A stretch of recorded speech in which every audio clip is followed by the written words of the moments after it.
The Pittsburgh Penguins made a new front office hire over the weekend. What does it mean for the team going forward? Here, Pat and I's answers on that right after this. You're Locked On Penguins, your daily podcast on the Pittsburgh Penguins, part of the Locked On Podcast Network. Your team every day.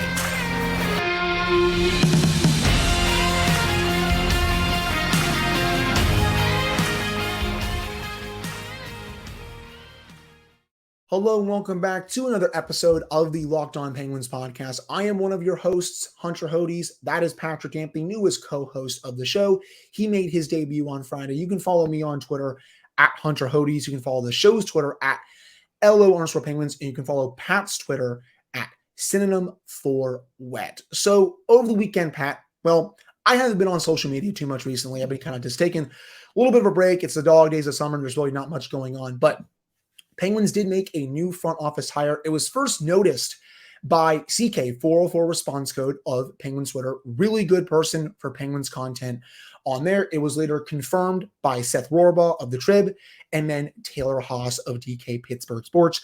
She is now the special assistant to President of Hockey Operations Kyle Dubas and the GM, even though the Penguins don't have a GM right now, but technically they also kind of do because it's Kyle Dubas.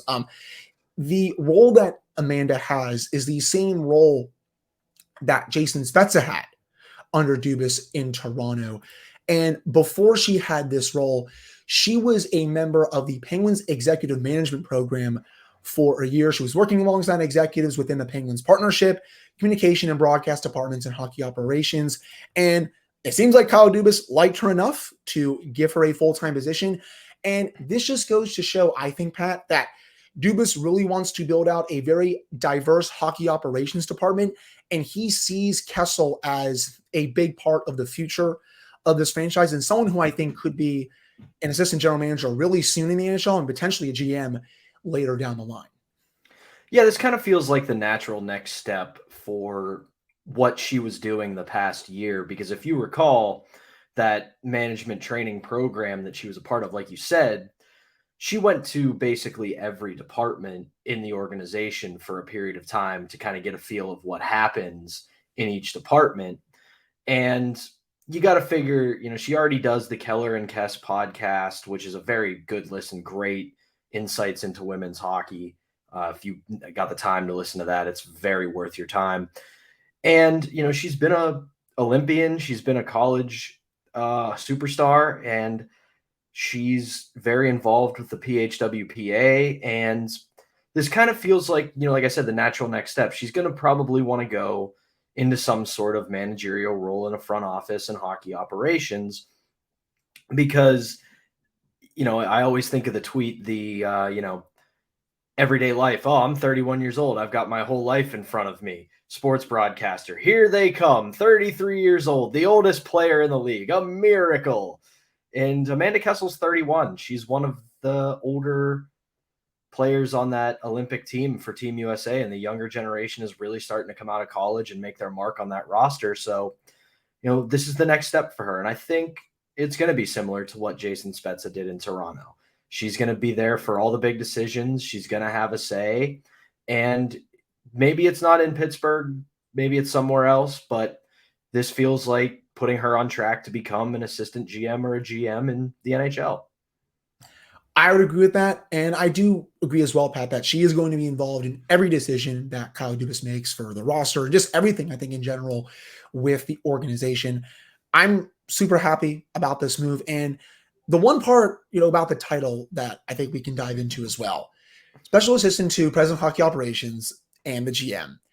I think on numerous occasions, Kyle Dubas has said that he would like to hire a GM. It has not happened yet, even though that he has been on the job for almost 2 months now, but he could be doing interviews right now, and we don't know about them because they could be doing them in secret. Do you still think this leads to him hiring a general manager at some point? I think so. I mean, as he's kind of said, and it's been reported, and you said it already in this episode, that he wants to build out a pretty robust hockey operations department, and that would be a general manager. So I think the time's coming. I also think that the time between when he was hired to the draft to free agency, there wasn't much runway there. So he kind of assumed, hey, I'm going to be the general manager as well as the president of hockey operations. And I also don't think he's in a rush, and nor does he really need to be, because he's been an assistant GM and a GM long enough that he has an idea of how this league works. He's made his contacts in the league. He knows who to deal with. He knows the agents, so on and so forth. So this idea that, oh, he's got to get moving and hire a general manager, I think is a little exaggerated, simply because, too, he inherited a little bit of a mess, and he's got to fix that before anything else, I think. So, I think we'll get there one day. And, for the Amanda Kessel thing, the one name that came to mind for me was Haley Wickenheiser. She's the assistant GM in Toronto, and it shows you the kind of front office Kyle Dubas is going to build. It's not going to be the 30 hockey men who come in and the dinosaurs, Pat. The dinosaurs. Right. It's going to be people from different walks of the sport, whether it's women's hockey, college hockey, international hockey. It won't just be people who've been circling around the NHL for the last 30, 40 years. And given the spot the Penguins are in as an organization, that's the way to go, because they're going to have to get creative. And, this is just another part of the diverse hockey operations department. You've seen, Pat, also the Penguins have 3 to 4 data analytics jobs open. So you're going to see a very robust front office here. And another woman that I thought he was maybe going to be interested in hiring as well, Alexandra Mandrycky of the Seattle Kraken. I think she is also going to be a GM at some point in the NHL.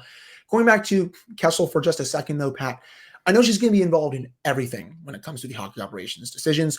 What do you think her expertise is going to be in, though, when it comes to just everything in here? I want to say this is just complete speculation. I've got no sources. I've got nobody telling me this. If I had to guess, it would probably be roster building, just because of her experience on the U.S. Olympic team. And she has been a key part of that roster for the last few years. And she has seen the way they've cycled in new talent. They've had older players go out or take on different roles. So having that kind of firsthand knowledge of what was and still is, for the most part, an elite roster, she has seen how you can transition that to either sustain success or do a quick retool and get your team back to where it needs to go. Now, obviously, a little bit different when it comes to international hockey, less restrictions, more of a talent pool, things like that. But the general idea of it, of saying, okay, we've had this core for 6, 7, 8+ years. They're starting to age out. We need to get younger talent in here. She has a good firsthand experience of being one of those people. So for where the Penguins are as a franchise, I think that's going to be probably what she brings to the table, at least to start. I'm really excited about it. That's for sure, man. I mean, I with how good Team USA has been, especially in the women's game for the last several years, she could bring elements from there to the Penguins front office, and I'm really excited about it. I think she's going to do a great job. They don't call her Best Kessel for no reason, Pat. That's the main thing here. But I asked her that question at the then NWHL All-Star game in 2017, and she was so much like her brother. Just laughed it off and was like, I don't know about all that. I was just like, come on, answer the question. You know you are. You gotta get a little, have fun with it. Come on now, Amanda. But no, I'm really excited about it, and I think she's gonna do a great job in the Penguins front office. Coming up in the second segment, Pat and I are gonna look into forecasting Drew O'Connor's contract, as this is a big week for the Penguins and Drew O'Connor. His salary arbitration date is set for this Friday, August 4th. But first, we have to discuss FanDuel. Take your first swing at betting MLB on FanDuel and get 10 times your first bet amount in bonus bets up to $200. That's right. Just bet $20 and you'll land $200 in bonus bets, win or lose. That's $200 you can spend betting everything from the money line to the over-under to who you think is going to get the first home run in the game. And it's all in an app that's safe, secure, and super easy to use. Plus, when you win, you can get paid instantly. Sign up today and visit FanDuel.com/lockedon to get up to $200 in bonus bets. That's FanDuel.com/lockedon. FanDuel, the official partner of Major League Baseball and Locked On. All right, Pat and I are back on this Monday edition of the Locked On Penguins podcast. Again, I am Hunter Hodes. That is Patrick Ham. So as I teased, Pat, big week for Drew O'Connor and the Penguins. His arbitration case is on the last possible day for all cases, Friday, August 4th. I can't lie. I honestly thought they would have had a deal done by now because this should not be a hard contract to negotiate. But I also think there may be some other things at work here, especially when it comes to the Erik Karlsson situation. But for today, we're going to look at what he could get and just looking at some other contracts that have been signed just around the league, RFA-wise. So, Pat, I'm going to hand the floor over to you. When you look at Drew O'Connor, what do you think is a good projection for him after looking at some comparable contracts? This one was tough for me. And one, let's hope we don't get hit with the podcaster's curse. And as soon as we hit publish, they announce, oh, they've agreed to a new deal. But, I mean, what I did yesterday, because, we Hunter and I talked about, okay, this is the week of DOC. We got to figure out, what we think is going to happen. I went very rudimentary on my research for this. I basically went to an NHL stat website. I put in a minimum of 45 games played because he played 46 this year. And then I kind of just scrolled down to guys who had similar outputs this year. Three names that I came up with here are Austin Watson, Nicolas Aube-Kubel, and Pierre-Eduardo Bellemare. And because they played similar games, and they put up a similar amount of points. They were in the teens for points. They played, in that same range of games. And they're pretty solid bottom six forwards. Now, I don't want to say this to the extent where I'm saying this is all Drew O'Connor could ever become. I do think he has a high ceiling because every time he's got a shot, he's been effective. And the way I look at it is I think he's probably going to get in the 1.75 to maybe 2 range because that's about what those guys made. And when I look at it from the standpoint of what this negotiation is going to be, should they head to arbitration, the Penguins are going to come in and say, we gave you 46 games this year. You put up 11 points. That's not fantastic. That's not awful either. So we're not going to give you a big deal. Same thing with, from his side, he's going to come in and say, listen, you finally gave me a long shot. I played over half the season and I posted career highs in goals, assists, and points with 5, 6 for 11. So I think that's where they're held off on. So I look at it, I think he's probably due a little bit of a raise, 1.8, 1.9 against the cap, 2-3 years for the deal. And I think he does project to become a middle six forward, a guy who can play third line minutes and fill in on the second line when there's an injury or two. So I think, as far as a guy who was a undrafted college free agent signing, he's been productive, and I don't blame him for taking this to arbitration, especially a player in his case with a flat cap. Yeah, I mean, and he only made less than $800K this past season. He's definitely due a little bit of a raise. When I was doing some comparables as well, Pat, one of the players who I came up with was Alexei Toropchenko, who signed a 2-year, $2.5 million contract about a couple of weeks ago with the St. Louis Blues. He was in line for arbitration as well, had 10 goals, 19 points this past season in 69 games. O'Connor, 5 goals, 11 points, only 8 less points. So that kind of deal, I think, could make some sense for the Penguins. I mean, that cap hit total is what, $1.25 million per season. I think if O'Connor gets that, no one is really going to get too upset, but I also could see him getting a little less than that. Maybe something like a $900K per season, $1 million. So maybe 2 years, $2 million, 2 years, $1.8 million total. I don't know if he's going to get close to $2 million per year, but I could still see him getting something like $1.25 million per or something like that. I also look at someone like Joe Veleno of the Detroit Red Wings, played in 81 games this past season, 9 goals, 20 points in that time. He was not eligible for arbitration, so I know it's not a total comparison there, but he's still not signed by the Red Wings, and he's only projected to get around, I think, 1.5, 1.6, so a little more than O'Connor. But again, it's just so tough to project this kind of contract because he didn't even play 50 games this past season. That's the thing. Yeah, and when I looked at his other 2 contracts that he's had, they're very wonky contracts where there's certain amount of money, there's certain amount of bonuses, the cap hit's silly. So like I kind of just went more for cap hit than I did what he's going to make, because I do think if there's one thing Kyle Dubas has been pretty good at in his tenure all along, both with Toronto and now here in Pittsburgh, is massaging the salary cap to make it so, you're paying a guy X, but he's only counting for Y. So it's really tough for me to project, especially because, like I said, I do think the guy has some potential to be a solid middle six forward with the way he plays, the size he has. I mean, I've said it before. I said it, to Josh Taylor of 93.7 when I've been on his show before. Drew O'Connor fits the model of a player Mike Sullivan really likes. He's got some foot speed. He's big. He's aggressive. And that has value in the system Mike Sullivan and the Penguins play. I agree. And I like the way he forechecks in the offensive zone. I thought his shot improved this past season as well. If he can be like that offensive anchor on a third line that maybe is surrounded by a couple of other defensive players, maybe like a Lars Eller if they want him there, a Matt Nieto and Noah Chari, I think that can work for the Penguins. I am higher on him than some others heading into the season. And the other player on my comparables is Jack McBain, who actually just agreed to a deal with the Arizona Coyotes, 2 years, a little less than $1.6 million per season, had 12 goals, 26 points, 82 games this past year. That's maybe the best case scenario for O'Connor this upcoming season, Pat, if he can have double-digit goals, double-digit assists, 25, 30 points, making $900K to $1 million.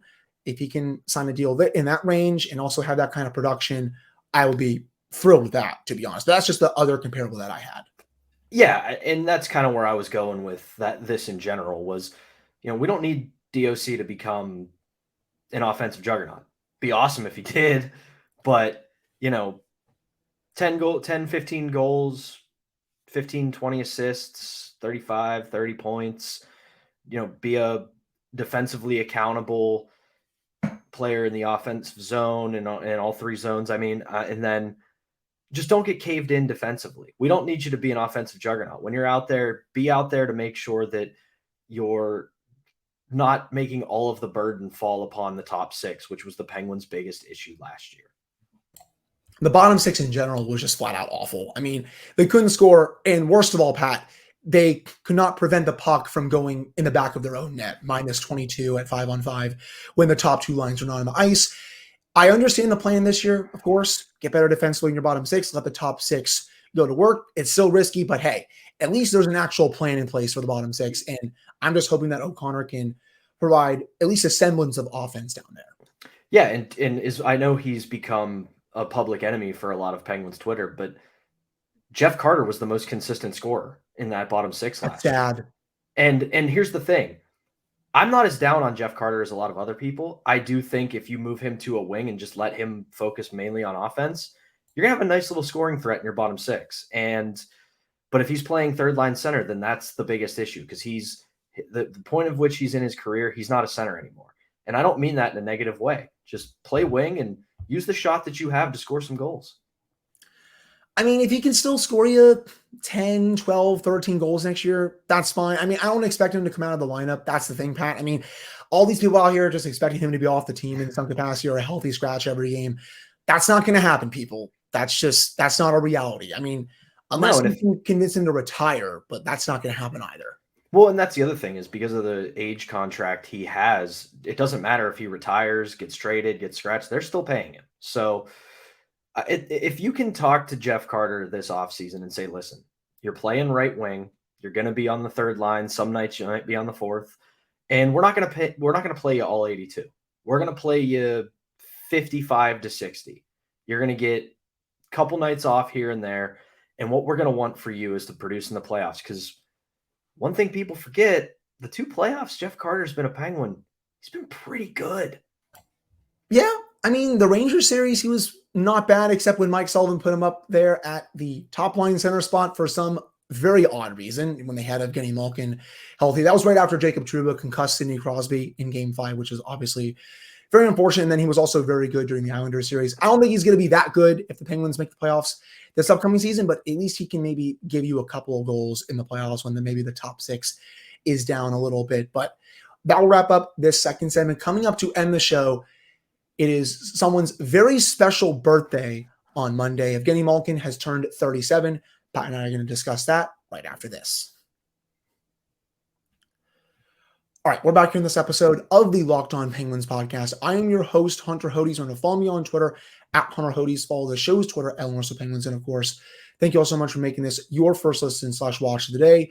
We are free and available on all platforms. Also here is Patrick Damp, my co-host for the show. So, Pat, 37 for Gino today. It is crazy how time has flown by. Remember when he was just a young kid in his early 20s, and I was just in elementary school watching him take over the league by storm. I still always say that 2009 Cup run, there was not a better player in the league than Evgeni Malkin. The way that he took over games like it was nothing in any series, whether it was Philadelphia, whether it was Washington, especially Carolina, where he was just a one-man wrecking crew, played very well against Detroit as well, very deserving of the Conn Smythe, but he has lived up to the hype and then some. There's a chance that he's going to hit 1,300 points this upcoming season. I think there's also a very good chance that he's going to score his 500th goal this upcoming season. In honor of his birthday, just how do you want to reminisce on Evgeni Malkin? You know what I do want to reminisce on a little bit? If you got time today or tomorrow or just sometime in the next week or so, loyal Locked On listener, go search Sam Kassan, who used to be one half of Penguins Inside Scoop on Twitter, and he was a team writer. He wrote a retrospective a couple years back about how Evgeni Malkin got to the Penguins. And it's the closest thing to a spy movie that you'll ever see, the way they got him over here. And it's defection, it's getting people off of planes, keeping them from getting back onto planes, hiding out in a safe house. Like it's wild. And, we take this guy for granted now because of how great he's been over the past almost 20 years. But like his story of getting to Pittsburgh is an awesome one. And, I look at it and you think about this golden era of Penguins hockey. And yes, Sidney Crosby, most hyped prospect, most, savior of the sport, savior of the franchise, all that stuff. But man, Evgeni Malkin was second overall behind Alex Ovechkin. And despite being that kind of shadow behind Alex Ovechkin, he's not as far behind to me as many people think. Yeah, Ovechkin's the greatest goal scorer to ever play hockey, but man, I have never seen in my years anybody able to take over a game the way Evgeni Malkin does when he wants to in his prime. It was very reminiscent of Mario Lemieux.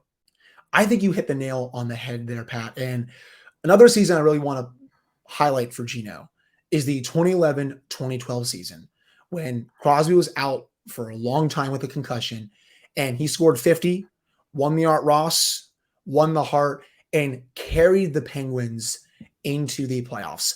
That season was vintage Malkin. Another one I want to highlight was him coming back from that massive elbow injury. Remember, in the 2016 playoffs, he missed most of the second half of that season. I believe it was when his elbow got bumped into during a game against the Columbus Blue Jackets. You could see him holding it coming off the ice, and he was outstanding in the playoffs for the Penguins. That obviously helped them win the Stanley Cup. He came back during that Rangers series, and I'll never forget, this was game 4 against the Rangers. The Penguins are blowing them out, and the puck comes to him from the point. He winds up a slapper and just blows it past Henrik Lundqvist. It was probably one of the hardest slap shots I have ever seen him just fire throughout his career. And I was like, oh man, that elbow at least must be feeling decently good for you to wind it up like that. But I just had the most fun watching him throughout his career, and Penguins fans should be absolutely blessed that they have had a player like this produce at the level that he has been at throughout his career. And he's going to go down, Pat, as one of the 5 best Russian players to ever play the game, I think. Oh, without a doubt. I mean, I said it on our last show about how much I was a big fan of James Neal and how when he was here, like I thought the chemistry he had with Malkin was one of the best that I've ever seen. But he also had a a description of Gino that was spot on to me is when he said, Evgeni Malkin is at his best when he's a bully, when he just says, give me the puck and let me go. And when he just decides to start galloping and just take over a game, he can't do it so much anymore just because 37, a lot of miles on that body. But he would just, nobody was close. The size, the speed, the skill, just all of that together in one package. And you brought up the slap shot. How can we not talk about the 2008 Eastern Conference Finals? Yes. Against the Philadelphia Flyers. The screw you goal, as I like to call it. I could say another word, but we're PG on this show. Yes, we can't use that language here. Mike Richards just blasts Malkin behind the net, behind the Flyers net. And as he gets up to recover, Sergei Gonchar and Max Talbot go to work on the penalty kill, might I add. They get the puck to Malkin at the opposing blue line. He comes in and just takes a slap shot from 10 feet away from Marty Biron and puts it in the net. And I'm fully convinced that would have been like a Disney movie thing if it hit Biron. And he put so much force behind that slap shot, it would just drove him back into the net and it would have been a goal anyway. I think so too. And yes, he was basket hanging or cherry picking, as everyone likes to say. But hey, I would do that in that situation too, especially after getting decked from behind the net by Mike Richards. Heck yeah, I'm going to stand at the blue line, see if the puck comes to me, and I'm going to go in and be like, you know what, Mike Richards, screw you. I'm going to fire this puck as hard as I can. And then when I'm going back to the bench, I'm going to look at you and be like, yeah, you made me do that. Because when you make Evgeni Malkin mad, you are in a losing battle. That's another big thing, Pat. Angry Gino is not a pretty sight for the opposition. Yeah. And I mean, he wasn't cherry picking. Like, as much as we all love to joke about Mike Richards, in that era, in that time, if you got hit by Mike Richards, you got hit. Yes. Like that wasn't him just getting bumped off. He got flattened. And that's hard to do, especially for Evgeni Malkin, who is a big boy. I know Mike Richards is a pretty big dude as well, and he can throw the body, but when you can lay Evgeni Malkin out like that, you are a pretty known hitter. And of course, all of the Gino bombs on the power play over the years from the right half wall, that is his office on the power play. Or I know he's also at the point as well a lot of times, but I consider his office on the right half wall like I consider Alex Ovechkin's on the other side. But obviously that's a little bit different because of that. Ovechkin has scored a lot of his goals over there, but Gino scored a good chunk of his over there. Not as much, but you know what I'm saying, I think. But just what a career so far. I've been so blessed to watch him, just growing up watching him, honestly. So many amazing moments. Obviously, going 1-on-5 against the Tampa Bay Lightning and deking Dwayne Rollison out of his pocket in the net was just amazing. And seeing him take the puck from Anthony Mantha earlier this year, that was a vintage Gino goal that brought the house down at PPG Paints Arena. Also the one when I think he stole the puck from Oscar Klefbom with the Edmonton Oilers during the 2015-16 season when he roofed it past the Oilers goalie that was in net. That was a typical Gino goal as well. So Gino, happy 37th. Here's to many, many more. And we'll have to do this again next week, Pat, because Sidney Crosby is turning 36. I always love this time of year because these two birthdays are so close and we can reminisce on both of their careers, especially with Malkin today. Yeah, man, like I wrote about it in my first ever column for KDKA, literally making the namesake Penguins perspectives, but I'm always going to analyze this team as long as they say they're going for a Stanley Cup. I'm going to analyze them thusly and hold them to that bar. But there is nothing wrong with every now and then stepping back and going, man, how lucky have we as Penguins fans been for the past 20 years?